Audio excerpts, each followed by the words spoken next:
யார் இந்த KPY Bala? Bala exposed. Bala வந்து ஒரு சர்வதேச கைக்கூலி.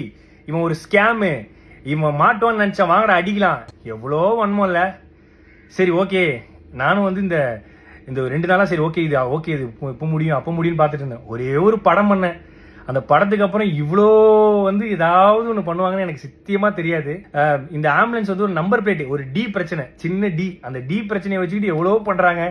இந்த ஆம்புலன்ஸ் மூலியமாவும் இந்த எத்தனை ஊருக்கு தண்ணி இல்லாத ஊருக்கு தண்ணி கிடைச்சி அந்த ஊர் மக்கள் வாழ்ந்துட்டு இருக்காங்க. எவ்வளோ ஆட்டோ டிரைவர்ஸ் இருக்காங்க.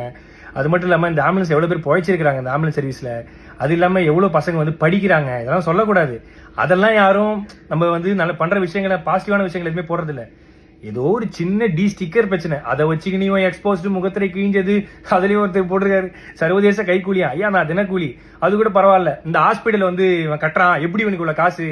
ஏங்க நான் ஈவென்ட் போறேன், நான் வந்து ஆங்கரிங் பண்றேன், நான் படம் நடிக்கிறேன், ஆட் ஷூட் பண்றேன், அதை தாண்டி நான் ஃபாரின் ஈவெண்ட்ஸ் போறேன். இதுலயும் வந்து இவருக்கு ஃபாரின்ல இருந்து யாரோ காசு தராங்க. யாருங்க காசு தருவா அந்த காலத்துல? என்கிட்ட ட்ரஸ்ட் கிடையாது, என்கிட்ட எந்த விதமான கிரவுண்ட் பண்ணி ஆக்டிவிட்டிஸ் பண்ற எதுவுமே கிடையாது. நான் சொந்தமா சம்பாதிக்கிறத மட்டும் தான், நான் டே நைட்டா ஓடி சம்பாதிக்கிறதா பண்றேன். அதுலயும் எப்படி ஹாஸ்பிட்டல் கட்டினா அவ்வளவு காசு வேணுமே, இவ்வளவு காசு வேணுமே? ஏங்க நான் வீடு கட்ட வேண்டிய அந்த கால் கிரவுண்ட் இடத்துல பின்னாடி அமுதவானன் ஒரு கால் கிரவுண்ட் வாங்கி அரை கிரவுண்ட்ல வீடு கட்டுற இடத்துல நான் வந்து ஒரு சின்னதா ஒரு கிளினிக் கட்டுறேன். அதுக்கு வந்து சொல்றாங்க எப்படி வந்து இவருக்கு இவ்வளவு காசு கிடைக்குது?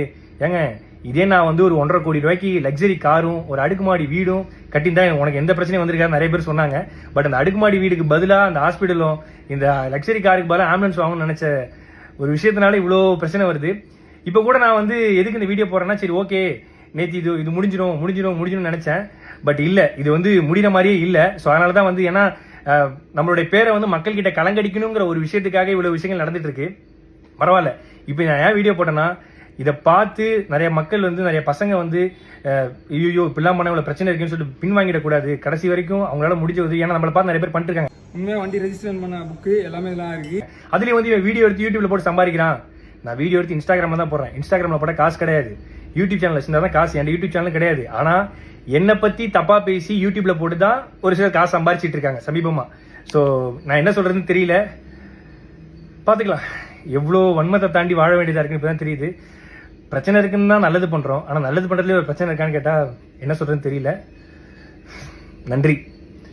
இந்த 2 நாளா நான் படுற கஷ்டத்துக்கு எல்லாத்துக்கும் நன்றி. ஆனா நீங்க பண்றதெல்லாம் பார்த்து நான் ஓட மாட்டேன். எனக்குன்னு மக்கள் இருக்காங்க, அவங்களுக்காக நான் கடைசி வரையும் ஓடுவேன்.